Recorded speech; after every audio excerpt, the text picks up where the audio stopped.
Hello everybody, once again, TMW here. Welcome to SFF180. It is Mailbag Monday for the 23rd of June, 2014. And as you can see, I am not currently in the sfreviews.net library. I am recording this from my parents' hometown. I'm way up in northeast Texas, a little town called Jefferson, where my parents live. Came up for the week to visit with them, and it's very nice to see them. You know, they're getting kind of old, and so I like to spend as much time with them as I can. But I am getting ready to head back home now. This is a charming town, very much a quintessential small American town, but home is home. Home is where my books are. And so, without further ado, and just like that, by the magic of editing and the power of Grayskull, I am back here in the library. And you guys, I have got an absolutely massive stack of books here to get through. So we're going to go ahead and try to get through them very, very quickly, just so that this mailbag doesn't take forever to get through. So bear with me. This is going to be a long one, but I'm going to kind of do it at an accelerated pace to get through everything. As always, I want to say thank you to my regular viewers. As of this recording of this mailbag, I am two people away from the 500 subscriber mark. Very excited about that. Thank you so much. So let's dive into all of these new books and see what we got. Okay, so this is a new Harper Voyager title. It's called Memory of Water. The author is Emmy Itaranta. I am sure I mangled the pronunciation of that name, but let's see what it's all about, shall we? Okay, so this is described as a transcendent debut novel from a Finnish novelist. Introduces American readers to a highly original new style of prose considered to be the hallmark of the emergent Finnish weird literary movement. I didn't know that that was happening. So let's see. This is the debut of a major new talent. Written in the vein of Ursula K. Le Guin, Sherry S. Tepper, and Margaret Atwood, this dystopic tale has emotional and environmental resonance. The novel is set apart from others of its ilk by its author and its provenance. Itaranta is a native of Finland and wrote the work of prose both in English and Finnish at the same time, slipping between the languages with breathtaking fluidity. Okay, here we go. Global warming has changed the world's geography and its politics. Wars are waged over water, and China rules Europe, including the Scandinavian Union, which is occupied by the power state of New Qian. In this far north place, 17-year-old Noria Kaitio is learning to become a tea master like her father, a position that holds great responsibility and great secrets.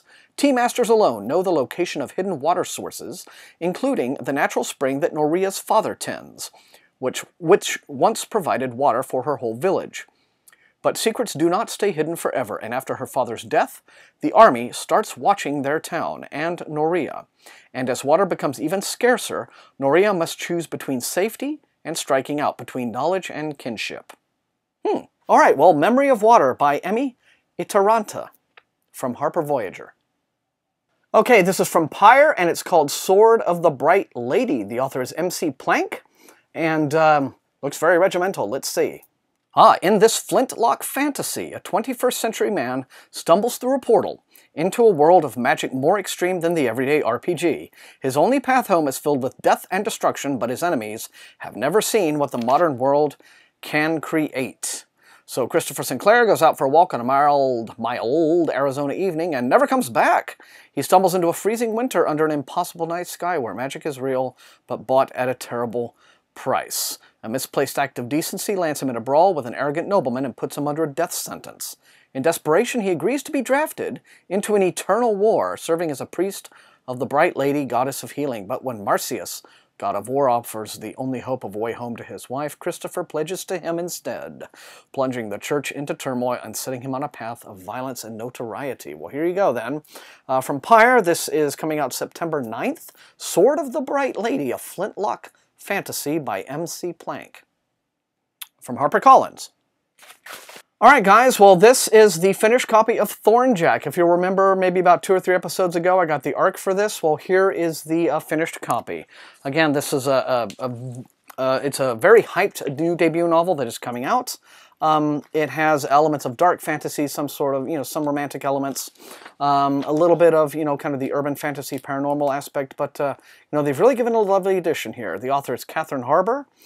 It is her first book, and again, because I have so many books to get through in this episode, I'm not going to go through the full plot synopsis of this. I'll just, leave it to you to find the old one. But here we go. Thornjack, Catherine Harbour. Okay, and here we have the ARC from Del Rey. for The Dark Defiles. This is the final book in Richard K. Morgan's epic fantasy trilogy that started out with The Steel Remains and The Cold Commands. This is The Dark Defiles, the third ones. I did read The Steel Remains. To be perfectly honest, not my favorite work of Morgan's. But he is attempting to do, in his own way, a bit of subversion of epic fantasy, heroic fantasy tropes. I did think that it had some witty moments. Again, probably not as good as the Altered Carbon series or anything, but if you are a fan of this, this third volume comes out the 7th of October from Del Rey, The Dark Defiles. All right, and here is an arc from Tor for the newest book by my old buddy Stephen Gould. This is EXO, and it is the 4th book in the Jumper series. Now, you're probably all familiar with Jumper, even if you haven't read the book. Maybe you've seen the movie. Well, there have now been 4 novels, and here is the newest one, EXO. Let's give a quick read, shall we? All right, so EXO, a Jumper novel. It's on sale September 9th. It appeals to both teenage readers and adult fans of science fiction, taking you on an explosive journey through space, time, and alternate realities. Scent can teleport, so can her parents, but they are the only people on Earth who have this exceptional ability. As fantastic as it seems, there are certainly drawbacks to this uncommon phenomenon. Sure, you can go shopping in Japan and then have tea in London, but it's hard to keep its secret power concealed. And there are those occasional people, perilous people, in secret government affiliation who always want one small favor. And when you're a teenage girl, things get even more complicated. High school, boys, global climate change, refugees, genocide, orbital mechanics, you know, everyday stuff. But Scent isn't easily daunted, and neither are Davy and Millie, her parents. She's ready to revolutionize the world. So this is EXO, the 4th Jumper novel, and it sounds like it could be read as a standalone, coming out in September from Tor Books. Absolutely not kidding you guys. This is a crazy week. And here's a package from Penguin. Oh, they've actually sent me something. They've been a little flaky lately. So let us see. Okay, this is interesting. A book called Tomorrow and Tomorrow. The author is Thomas Schwetterlich. Again, I'm sure I mangled that pronunciation. You know, I might have gotten, I think now in retrospect I did get the arc for this. But I've already forgotten because I get so much. So I'll just read it again. They're describing it as literary fiction in the tradition of Haruki Murakami, William Gibson, and Jonathan Lethem. Tomorrow and Tomorrow is rooted in cyberpunk, but ultimately straddles genres. It is at once spellbindingly sophisticated thriller, a provocative critique of the social, cultural, and technological trends of the present, a lushly written, devastating vision of the future, and a profound meditation on love, loss, and memory. In utterly contemporary terms, Schwetterlich has created a sophisticated and impressive premise. Pittsburgh is incinerated in a nuclear terrorist attack, and 10 years later, amazing advances in technology allow people to relive memories of their lost ones in the archive, an astonishingly lifelike simulation of the world that once existed. Survivor John Dominic is still obsessed with the loss of his wife and overindulges on the archive to the point where his job and already depressing life spirals downward. When Dominic stumbles across the digital trail of 2 young women in simulated form, one an apparent murder victim, the other a mysterious figure whose cyber footprint is being systematically erased, he's led into a deadly, all-too-real nightmare of vanished privacy, criminal conspiracy, corporate domination, and political corruption, and is forced to go underground and off the grid. Ooh, this sounds neat. With detours into the cutting-edge arenas of art, fashion, and media, he must flee for his life from Washington, D.C. to San Francisco and back to still radioactive Pittsburgh, where he makes the most appalling, revelatory, and costly discovery of all. And that is Tomorrow and Tomorrow by Thomas Schwetterlich. Let me know in the comments, you guys. Some of you are wondering, how does he keep up with all these books? You guys, it's a trial. But I do it for you, because I love you. And I do it for the books, because I love the books. Alrighty. Tor has delivered Child of a Hidden Sea, new book by A.M. Delamonica. Let's have a look and see what this is all about. Looks very lovely, as do most of their books. 1 minute, 24-year-old Sophie Hansa is in a San Francisco alley trying to save the life of the aunt she has never known. The next, she finds herself flung into the warm and salty waters of an unfamiliar world. Glowing moths fall to the waves around her, and the sleek bodies of unseen fish glide against her submerged ankles.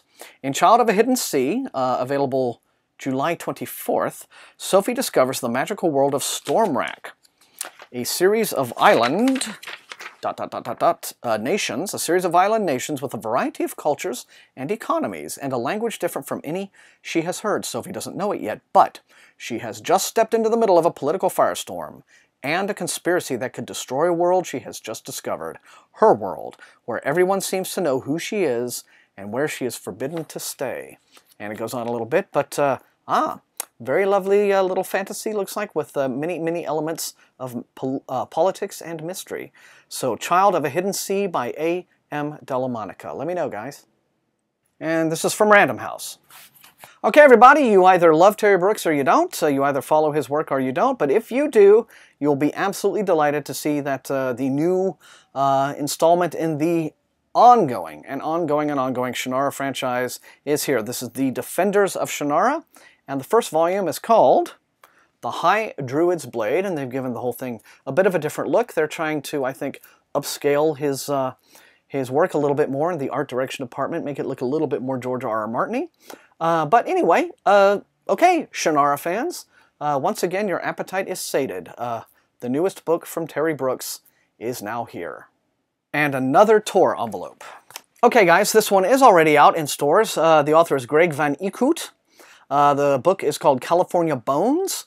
Now, I did read Greg's very first book, which came out about 4 years ago or so. A book called Norse Code, kind of a Nordic spin on the urban fantasy genre. And I gotta be honest, I really didn't care for it. But it's been several years, and his new book is out, and I'm eager to see if he has gotten a lot better. So let's see what California Bones is all about real quick, shall we? Okay, so it says, you are the magic you eat. When Daniel Blackland was 6, he ingested his first bone fragment, a bit of kraken spine plugged out of the sand, during a visit with his demanding, brilliant, and powerful magician Father Sebastian. When Daniel was 12, he watched Sebastian die at the hands of the Hierarch of Southern California, devoured for the heightened magic layered deep within his bones. Now, years later, Daniel is a petty thief with a forged identity. Hiding amid the crowds in Los Angeles, the capital of the Kingdom of Southern California, Daniel is trying to go straight. I kind of like the idea. He's drawing sort of a parallel between magic use and drug addiction or something. But his crime boss uncle has a heist he wants Daniel to perform.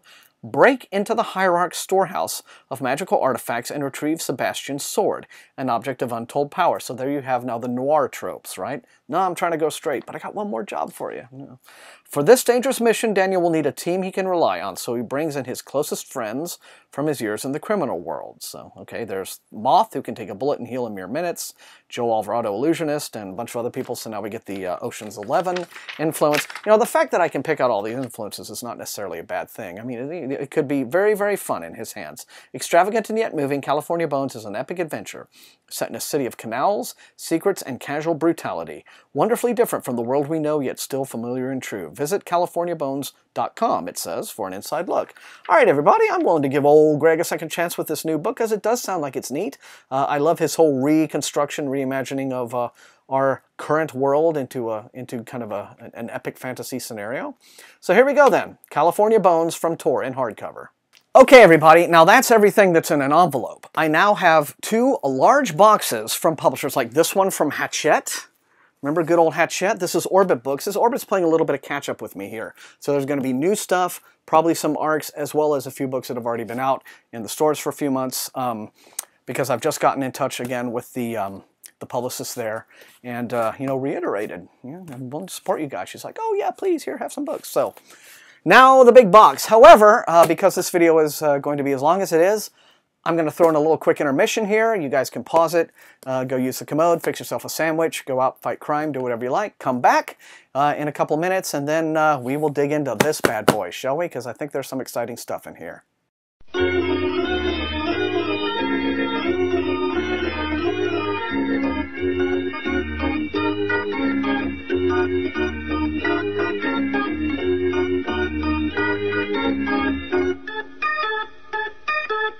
Okay, everybody, that didn't take long, and now into the boxes. Now, this is from Hachette. Remember the fine folks at Orbit? And so, torn it open here, and let's just go from top to bottom, see what is in here, shall we? Let's see, we're going to start with, all right, This is A Dance of Shadows. It is the 4th book in the Shadow Dance series by David Dalgleish. Now again, this is a book that's already out, and so some of you may have already started this series. Be following along if you're fans of it. Let me know in the comments. But here is Volume 4, Dance of Shadows. Let me know in the comments if you would like for me to start pursuing this series. All right, and this book here is Defenders by Will McIntosh. Science fiction, it says, the invaders came to claim Earth as their own, overwhelming us with superior weapons and the ability to read our minds. Like open books, our only chance for survival was to engineer a new race of perfect soldiers to combat them. 17 feet tall, knowing and loving nothing but war, their minds closed to the aliens. But these saviors could never be our servants, and what has been done cannot be undone. So Will McIntosh is a writer that's got a lot of acclaim. Let me know if you would like for me to dig into Defenders. And this book is out in stores right now.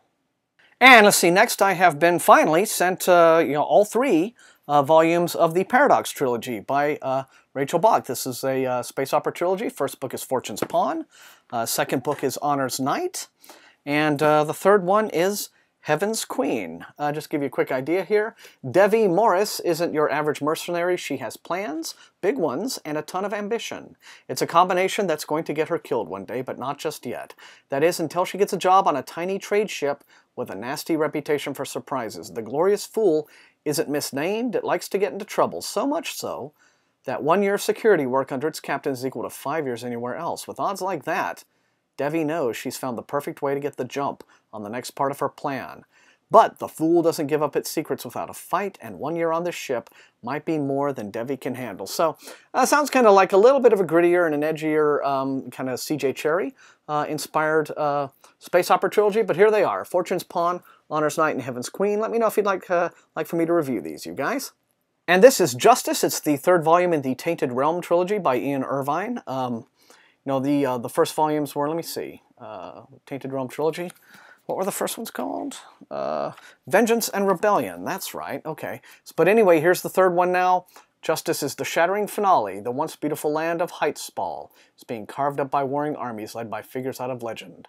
One army is headed by the charismatic brute Axel Grandis, and the other by Leaf, resurrected Sorcerer King and Axel's ancient nemesis. So he's very much in the, if you like big battles and, big set pieces, this looks like it's for you. Ian Irvine's Justice. Okay, and so here's one that I think needs no special introduction. Yes, guys, this is the most requested series that I get from many of you. And now that Cibola Burn is here, the 4th volume in the Expanse series, and the first one released in hardcover. Yes, it is my plan, pretty much starting now, to go back-to-back on all 4 of these. All right, so never fear, the Expanse is coming, and the new book is here. Looks lovely. And finally, we have a new fantasy novel, new epic fantasy from Trudy Canavan, Thief's Magic. It's the 1st volume in a series called Millennium's Rule. I haven't actually read any of Canavan's work. Let me know in the comments if you're a fan of hers or not such a fan. But let's see, really quickly. We have a hooded figure here on the cover. In a world where magic powers... in a world where magic powers an industrial revolution. Okay. Tyen, a student of archaeology, unearths a sentient book called Vela. Once a sorcerer bookbinder, Vela was transformed into a tool by one of the greatest sorcerers in history. Since then, she has been collecting information, including a clue to the disaster Tyen's world faces. So here we go. A new series by Trudy Canavan in hardcover from Orbit. Whew, okay, so that was the Orbit box. But Thomas, you said there's another box? Oh, yes, sirree. This one has been sent to me by Skyhorse Publishing, who are the ones who took over the very troubled Nightshade imprint. So, again, this is going to be partially some new stuff, partially some catch-up with the stuff that's already out, just like the Orbit box. So, deep breath, everybody. Let's see what's in here, and then this is the last of the stuff for this week. Okay, from top to bottom, this first one is The Enceladus Crisis by Michael J. Martinez. Yeah, this is going to be, this is the sequel to something called The Daedalus Incident, and which I do have a copy of, but this one is from the deserts of Mars to the sands of Egypt and the rings of Saturn. Dimensions collide again.